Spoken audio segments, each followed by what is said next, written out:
Inshallah, we're going to start exactly in 1 minute. Okay. Thank you to everyone who is here right now. Brother Hussein Akil is just practicing because he will be starting the program with Quran. Some chat room etiquette. Please, if you are not presenting, please mute yourself. Feel free to have your webcam on as long as it is not distracting or inappropriate, obviously.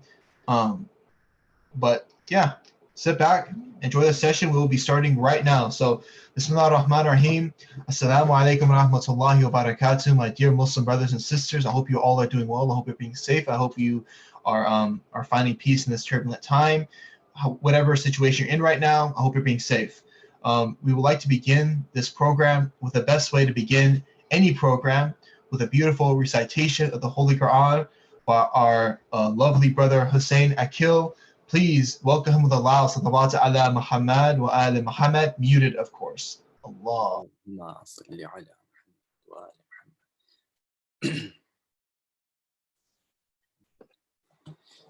Okay.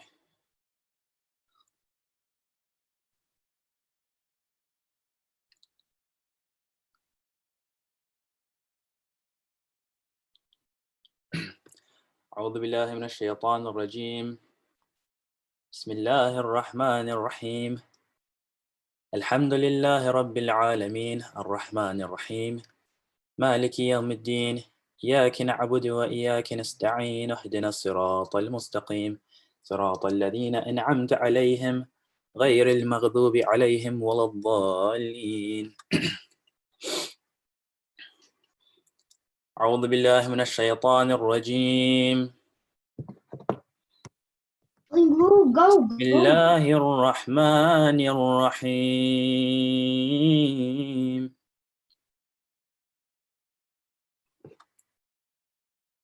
وسيق الذين اتقوا ربهم إلى الجنة زمرا حتى إذا جاءوها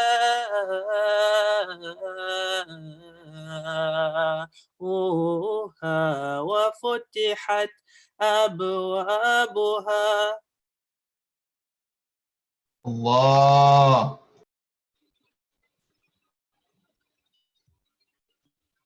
حتى إذا جاءوها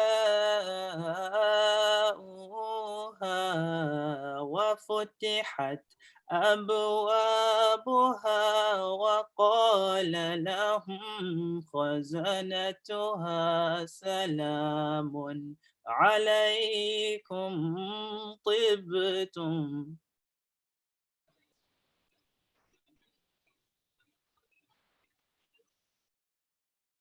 سلام عليكم طبتم فادخلوها خالدين.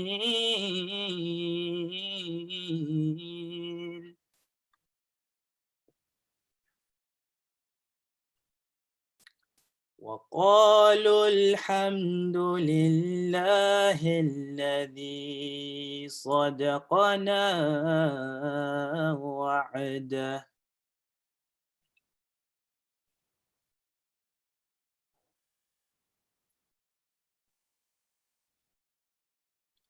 وقالوا الحمد لله الذي صدقنا وعده وأورثنا الأرض نتبوأ من الجنة حيث نشاء فنعم أجر العاملين.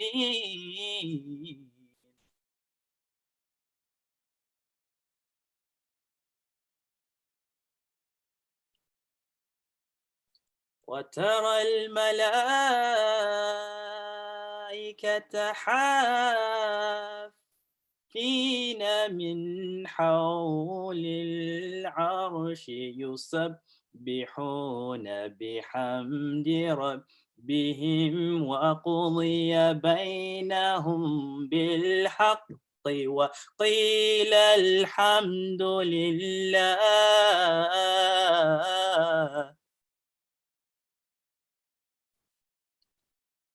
وقيل الحمد لله رب العالمين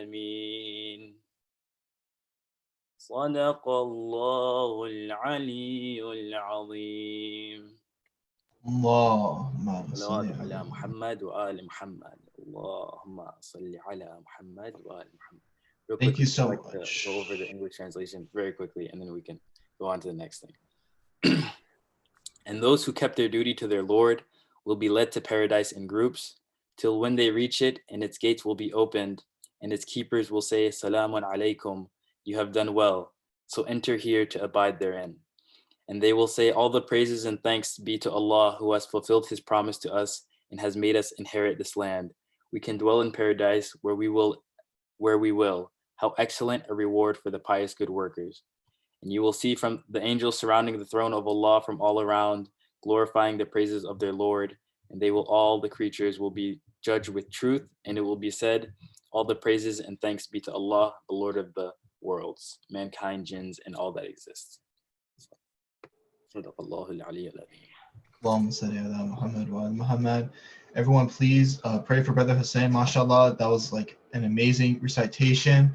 I just want to point out to everyone here that this is our second day. I hope you're having a great Ramadan so far, and that this programming here, I want everyone to kind of feel like this is more like of a laid back setting. Obviously, don't let go of your adab, but what I mean by saying laid back is that this is something that, inshallah, we want as many of you to participate in this programming, not just as people who are sitting down and watching this program, but we want you guys to contribute something, inshallah, because as many of you know, we're going to have this every single day of Ramadan. So that means every single day, we're going to need someone to read Quran. We're going to need someone to MC. We're going to need someone to either run a Kahoot game or a Quizzes game or to give some kind of Islamic presentation. MashaAllah, yesterday we had Sister Abna to present an Islamic presentation about Imam Ali alayhi salam and about unity in Islam and why that's important. We had Quran read by someone on YouTube, alhamdulillah. And today we had Quran read by Hussein Akil. Today we're also going to have Brother Muhammad Khaz present some poetry or rap for us today. The point is that everyone can get in on this. And it doesn't matter if you're shy if you're camera shy, that's okay. This is it's laid back. Worst case happens, what? You forget your line, you pause, you look directly on your screen because you're on a laptop right now or you're on your PC. It's not a big deal. This is actually a great opportunity for anyone here who has some kind of I guess social anxiety. I think we all suffer from social anxiety a little bit. Today is a great opportunity. Ramadan right now, these daily programming is a great opportunity for all of us to get involved into the programming. Again, for anyone new who's joining, please follow us on Instagram. That's where all of our updates will be held. If there's any kind of changes to this program, I'll be on Instagram. If you're interested in getting involved in our programming, message us on Instagram, okay? DM us on Instagram. Let us know you're interested. Or you can text my phone number. But just stick with doing it on Instagram as well. My phone number is on our Instagram page. But if you want to get in contact with us, it's all there. So today, I will be presenting an Islamic presentation, a quick presentation about culture versus Islam. And Brother Muhammad Qasim will be presenting some poetry. I don't know if you guys know this, but Brother Muhammad has been a fan of hip hop for some time now. MashaAllah, and he's been writing his own poetry, his own, I guess, bars, as they call it, spitting bars. For those who do not know what that means, it's not anything haram like bars in the haram sense. Bars is just whatever you call whenever you are, it's like poetry, right? It's like lines that you write down. Those are bars. So without further ado, please welcome Brother Muhammad with a loud salawat ala Muhammad wa ali Muhammad. Allahumma. Assalamu alaikum, everyone. And so, yeah, I just want to add on a little bit to what Mehdi said. So I really, really encourage everyone to do like something, like just do anything. And it's you know, it'll be really good for, honestly, like everyone will benefit from whatever you do. And I mean, I'm a big advocate for poetry. Like we've been, as Muslims, we've been like such high, what's the word? How am I trying to say? Like we've had such high like status in poetry, you know, and I feel like right now we've kind of lost that magical touch, you know? So like, if there's anything I can do to like light that fire a little bit, I really want people to, you know, present. Okay, so I have 2 poems today. The first one is about Imam Hassan al-Askari, and the second one is about the Panchtan Panch. Okay, so Bismillahirrahmanirrahim. Al-Askari, very Akbar was thee, so son, mother of he, the one who lived in a garrison town, the man with a big army. This poem, his life I tried to summary. Not the eldest son, but appointed by God, you see, ripped his shirt when his elder brother died. The news was rubbery. As did Nabi Musa, when the death of Harun, he did discovery. When he was young, before the murderer could commit the deed, he ended up slumbery. And that Imam al-Askari was sentenced to an indefinite stay at his home, where he would be until his last decree. 2 years in a row was feed, 2 loaves of bread and a cold cup of tea. Subhanallah, 2 years on bread and water. We should be incredibly thankful to Allah and his mercy. We should be thankful for every fruit, fig, and tree that he has given me. Inshallah, to him, Allah, we bend the knees. Imam was thankful and didn't even make it to 30. Entered prison healthy. By the end was spindly. Make the best of your situation is what he taught me, and never yell out what incarnation to the sky like no caller ID. It's just hyperbole, but I plea you see what I mean, because we live in the lap of luxury, practicing gluttony. Some of the greatest personalities came to Allah from prison. Malcolm X put him in a state of criticality. Shahid al-Awal wrote Damascene glitter, studied in the matters of legality. Throughout his time in prison, answered his Shia emphatically. What are the 5 signs of his Shia? Tragically, I fall under fractionally. Bismillah before any time they be busy. Prostrate on dust, 51 rakats optimally. Ring on their right and ziyarat the arba'in. Inshallah, we can all strive to be ones who we call the followers of Ali and Askari. Okay, so this poem, like, you really need to like know his life to kind of understand. So I just wrote like a quick little notes if something might be, maybe you didn't catch it. So one of the lines was not the eldest son, but appointed by God, you see. So this is like a really big point. Like, it's not about who was like firstborn. Like, that's like completely irrelevant. It's all about who was chosen by Allah. And then when I said the news was rubbery, ripped his shirt when his eldest brother died, the news was rubbery. Like, it was hard to swallow, you know, hard to chew. He couldn't handle it. One of the other lines was,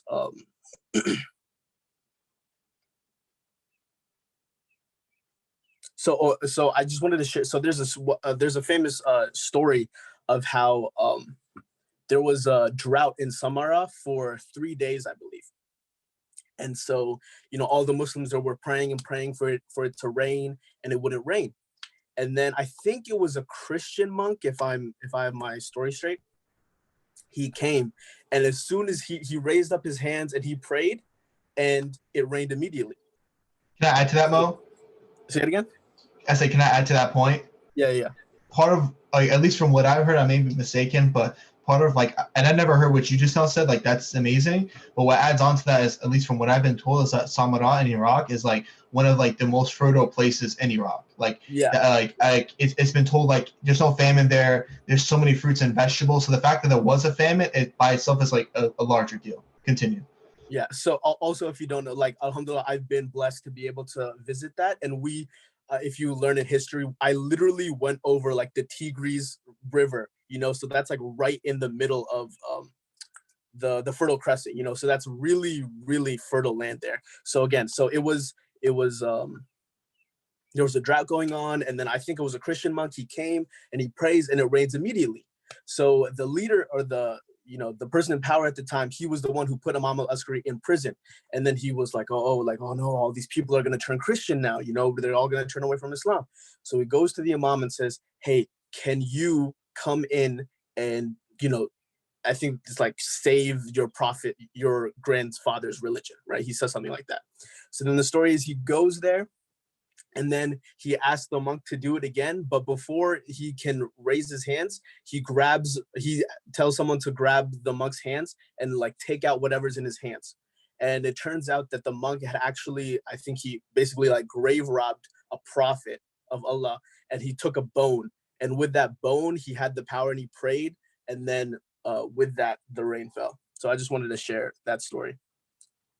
And then there's another line I say that, never yell out what incarnation to the sky, like no caller ID. So don't just like when you're mad, you know, when we're mad, we kind of say things before we really think about them, you know. So like, don't just like scream like in the air as if no one's listening, because, you know, I promise you, someone's listening. And there's this other, so the last point was like, there was a person named Shahid al-Awal, or that's, I guess, his title. And he wrote this book called Damascene Glitter in prison. He wrote it in 7 days, right? He wrote it in 7 days. And it's such like an impressive work of literature. People will spend like their entire lives like just studying and analyzing this book. And he wrote it in 7 days while he was in prison. And I think he only had one other like book, but other than that, it was like all him. Okay, now is my second poem. It's I won't be going into like that much depth. It's about the bunch you know, Prophet Muhammad alayhi salam, Bibi Fatima alayhi salam, Imam Ali, Imam Hassan, and Imam Hussein. I assume you guys know most of everything that I'm going to say here. Okay. Last in line, close to my heart. First in light, last in the dark. Came with a message that spread across the globe. It was simple, just stay on the right road. Mother of her father stood up when he called her, cried from one sentence and laughed at another. That's an emotional roller coaster. What an honor to be birthed by the miraculous midwives. The fabulous five came together and arrived as the first sight for Fatima's eyes. Married the one true successor, forever together. You know a lot about him since my last clever endeavor. Professor in battle, better than McGregor. He could beat him by sending him a well-written letter. One strike would sever the aggressor like Swiss cheese and cheddar. But don't forget how he was tender. Make sure to remember. Just because he was Semper Fi doesn't mean he lived in Versailles. He lived like a simpler passerby. Never ate more than the poorest homeless guy. Leaders of the youth of paradise, won't we all be youth in paradise? Well, if we pair allies, then only these two together would pair up nice. Sons of Ali, one buried in Baqi, both felt that death was sweeter than honey. They never flee. Always stand their ground for what they believe. Everything they do is only for Allah to be pleased. Millions cry for what they've achieved. If they were here now, this whole world would relieve, and justice would not be a concept in which some of us believe, but something that all of us could see. They started what would be the guardianship of the holy message, the Ahlul Bayt. They came with a mandate and changed the landscape. They took in the barbaric actions and replaced them with a clean slate. Their innate desire to be great inspired entire cities to acquire acceptable attire, inquire on how to save themselves from hellfire, and retire to the kingpin of gardens, that one with a mighty fountain. Build your own house there. You could even have a fair, but to get there, you need to pay a fare. Isn't that only fair? Or else everyone would be there. Let's get there to get there. I love you till there's no love left in me, indefinitely. Thinking of you is like ecstasy, but being with you, the pedigree must be heavenly. Presently striving to reach your excellency. Thank you. Allahumma salli ala Muhammad wa ala Muhammad. Guys, that was, to me, that was amazing. MashaAllah. Please keep Brother Muhammad in du'as, and please let his actions inspire you. I think like a lot of people in our community, we get nervous maybe to share something, and maybe for example, like you like rap and you write your own rap music, but you don't want to present it because for some reason you think, oh, I can't rap and only poetry's allowed. That's not the case. Brother Muhammad was literally just not rapping. It was all about the Ahl Bayt. It's completely halal. It was inspiring, gave me goosebumps. It was a good reminder, mashallah. And Allah, may Allah please accept him for his actions. Please pray for him. And inshallah, we're gonna have more people like him present as well, whatever they can. That's creative. That is something that is Islamic. Whatever you have, please let us know. Contact us. So follow us on our Instagram account and message us if you're interested at all in presenting, or you know anyone who's interested. We have 9 more minutes left, and I have a small presentation. Inshallah, I'm going to speed through because the presentation's, I think, meant to be something like 15 minutes. But I'm going to share my screen right now. Here we go. So my presentation is on Islam versus culture. Now, all of us care deeply about Islam, okay? Obviously, like, we all try to be good Muslims, so on and so forth, but we also care about culture. And there isn't necessarily anything wrong with that, right? Culture by itself, is it really a bad thing? Let's go more into what culture is. Culture is the quality in a person or society that arises from a concern of what is regarded as excellent, So, and in Pakistani culture, American culture, we all have different things that are, considered excellent things. And ultimately it's subjective, but it's really what surrounds you, right? It's part of your food, your language, what you consider to be beautiful. In American culture, you got some hamburgers, you have some, country music or rock and roll music or hip hop. And in Pakistani culture, you have different food, you have different clothing, you have different music. And these things are just culture. They're not necessarily a good thing or a bad thing. That's very important to realize, and I'm going to prove this point by showing a hadith from Imam Ali alayhi salam. Okay, so Imam Ali alayhi salam, when Malik al-Ashtar was sent over to govern a different area, Imam Ali said this to him: "Do not disregard the noble traditions established by our forebears, which have promoted harmony and progress among the people, and do not initiate anything which might minimize their usefulness. The men who had established these noble traditions have had their reward, but responsibility will be yours if they are disturbed. Try always to learn something from the experience and of the learned and wise, and frequently consult them in state matters, so that you might maintain the peace and goodwill which your predecessors had established in the land." Imam Ali alayhi salam is referring to the culture literally created by other people. The culture may not have been influenced directly from Islam or Ahl Bayt or Quran, but Imam Ali alayhi salam is warning him, don't just push aside their traditions. These traditions might be good. They have some meaning to them. They have some kind of purpose, okay?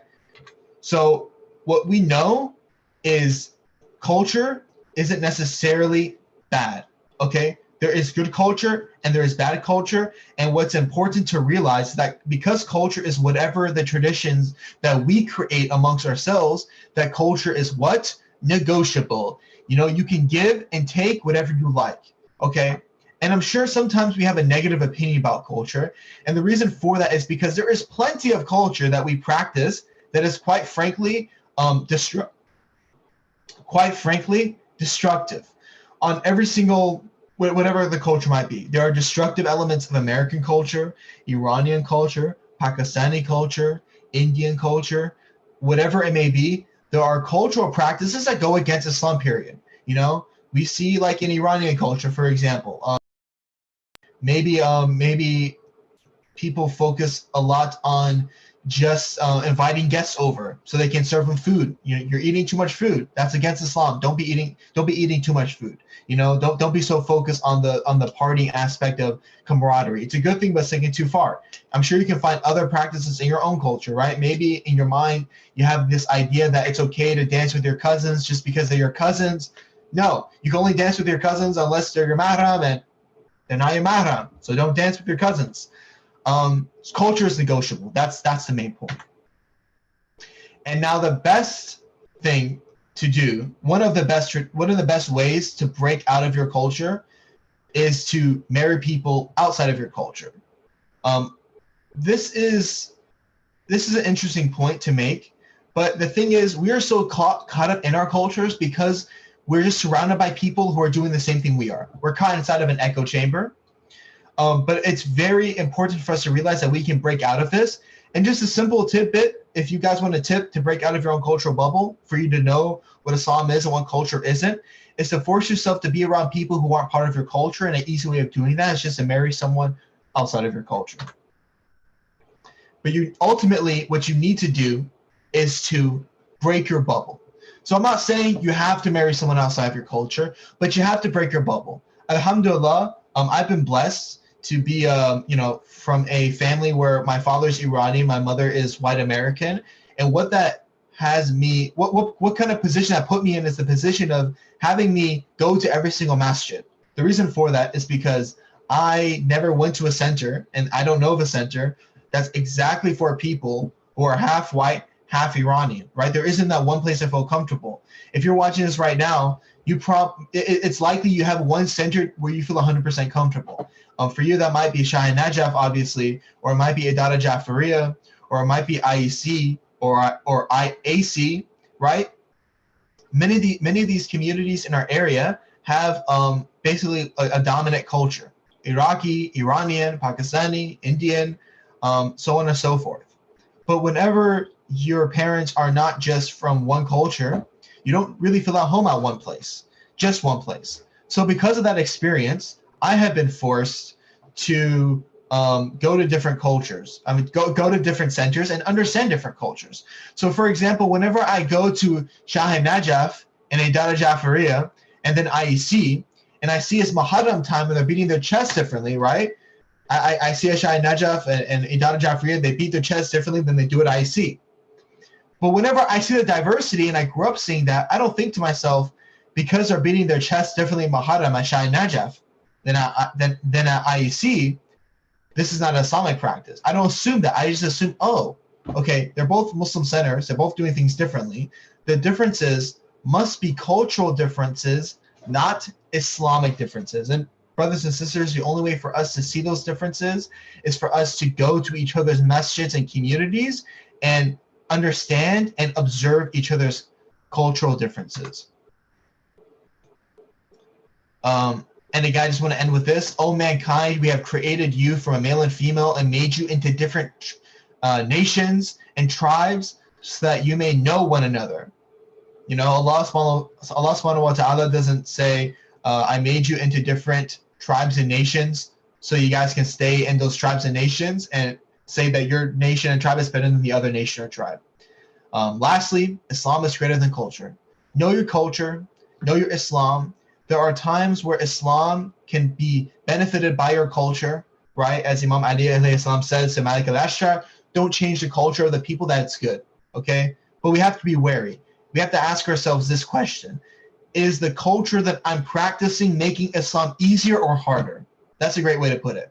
If you're going to social gatherings where cousins are dancing with each other and it's harder to practice Islam because of your culture, then I think you know what the answer is. Okay, and if you're going to a social gathering where it's just common culture for us to speak about the Ahl Bayt and the Quran, well, I think then we know that our culture is making it easier for us to be Muslims, for us to practice our deen, for us to practice this beautiful religion. With that, that is the end of my presentation. Again, brothers and sisters, we are out of time, so thank you so much for being here today, for being part of this wonderful session. We will be doing this every single day. Please follow us on our Instagram page. We have announcements there every single day. Our Instagram page name, I just want to pull up before we end, just in case some of you guys don't know what our Instagram is. But it's Shahan Najaf DC. Shahan Najaf DC, please follow us for our daily updates. Thank you so much for being here. Please participate. Please private message us on our Instagram account to participate, to be part of our day-to-day programming. I would like to end this presentation with a quick recitation, Dua Faraj. Please forgive me for any kind of mispronunciations I make. I'm working on my pronunciation, but it's not as good as it should be. Astaghfirullah. أعوذ بالله من الشيطان الرجيم بسم الله الرحمن الرحيم اللهم كن وليك الحجة ابن الحسن صلواتك عليه وعلى آبائه في هذه الساعة وفي كل ساعة وليا وحافظا وقائدا وناصرا ودليلا وعينا حتى تسكنه أرضك طوعا ودمتيه فيها طويلا برحمتك يا أرحم الراحمين اللهم صل على محمد وعلى محمد. Assalamu alaikum wa rahmatullahi wa barakatuh. My dear Muslim brothers and sisters, hope you guys have a great day. And please, I'll see you guys later here tomorrow, same time, inshallah. Assalamu